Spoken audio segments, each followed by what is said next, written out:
तो यहाँ पर देखिए एक व्यक्ति हैं जिनसे मध्य प्रदेश के जो लोग हैं, जो बाबा हैं, वो घबराए हुए हैं। ऐसा क्या कर दिया आपने जो लोग घबराए हुए हैं? तो आप इनके पीछे क्यों पड़े रहते हैं? ऐसा क्या बिगाड़ दिया इनने? आप तो जो है ओबीसी समाज से आते हैं, दामोदर यादव या मंडल बोलूं अब मैं? जी, मंडल बोलिए। मंडल बोलेंगे तो मुझे बहुत ज्यादा प्रसन्नता होगी और मेरे लिए सम्मान का शब्द होगा।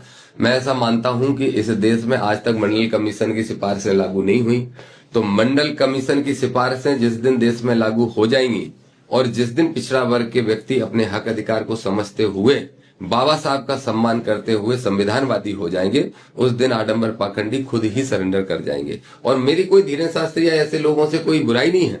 मैंने तो कहा था कि अगर गैर संवैधानिक मांग को वापस ले लो तो हमारी तुम्हारी कोई लड़ाई नहीं। लेकिन जो व्यक्ति पूरे देश में निकल के 3-3 सरकारें जिसको सुरक्षा दे रही हूं, सम्मान दे रही हूं, और वो कह रहा है कि हम इस देश को हिंदू राष्ट्र बनाएंगे। कैसे बनाएंगे? ये देश किसी की बापोती नहीं, बाबा साहब के संविधान से चलता है और उसी से चले। मैंने मतलब पहले यादव ऐसे देखे जिनके गले में जो है नीला गमछा है। ऐसा क्यों? ऐसा नहीं है, बहुत सारे यादव हैं। आदरणीय लल्लई सिंह यादव जी एक बहुत बड़े ऐतिहासिक नहीं, मेरा कहने का मतलब ये था कि भीम आर्मी और आजाद समाज पार्टी, इनमें आपका क्यों? आप तो किसी बड़ी पार्टी में भी जा सकते हो, बीजेपी जा सकते हो, आप कांग्रेस में जा सकते हो। मैं कांग्रेस में ही था, प्रदेश का उपाध्यक्ष था। अच्छा। और कांग्रेस में मैं कमलनाथ, दिग्विजय सिंह जैसे लोगों से जब जय भीम बुलवाता था मंच से खड़े होकर, मैं प्रदेश उपाध्यक्ष था। मैन बॉडी में कांग्रेस में सबसे यंगेस्ट उपाध्यक्ष था मध्य प्रदेश, आजाद समाज पार्टी में। और इसलिए आया कि मुझे ये गलतफहमी थी, एक मैं नाकाम कोशिश कर रहा था कि शायद वो लोग अम्बेडकरवादी हो सकते हैं। लेकिन मैंने उनका असली चेहरा देखा कि राहुल गांधी सिर्फ संविधान दिखाते भर हैं, उसका उपयोग कर लेते हैं, लेकिन वो संविधानवादी नहीं है। इसलिए हमने उनका साथ छोड़ा।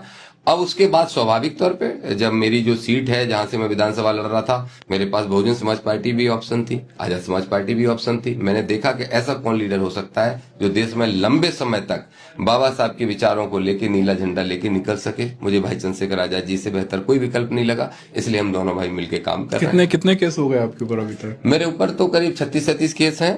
और आज एक और हो जाएगा ऐसा लग रहा है। हो जाएगा, बिल्कुल निश्चित हो जाता है। हर सभाओं में केस हो जाते हैं, आचार संहिता के उल्लंघन के हो जाते हैं। मैं जब पासपोर्ट के लिए अप्लाई किया तब मुझे मालूम चला कि भाई आपके ऊपर इतने केस हैं। अभी पता चला कि 6-7 वारंट हैं। तो मैंने कहा चलो जमानते हैं भाई, कोई लेना है तो लेते जाओ, नहीं तो जेल भेज दो। हम जेल जाने को तैयार हैं। आंदोलनकारी लोग हैं, जीवन भर से आंदोलन किसानों के लिए करते आ रहे हैं। अब हम अपने संविधान को बचाने के लिए भी जेल जाए तो आपके नाम से लेकिन बाबा बहुत घबरा रहे हैं। तो बाबाओं की भाषा बदल गई है आजकल। बाबाओं की भाषा बदल रही है। बाबा, अभी किसी ने पूछा धीरेन्द्र शास्त्री जी से कि दामोदर यादव जी के बारे में अब क्या बोलेंगे? बोले हम नेताओं के बारे में बोलना बंद कर चुके भैया, अब ऐसा कह रहे हैं। और देखिए सच होता है। जो महात्मा गौतम बुद्ध को मानने वाले लोग हैं, तथागत गौतम बुद्ध को मानने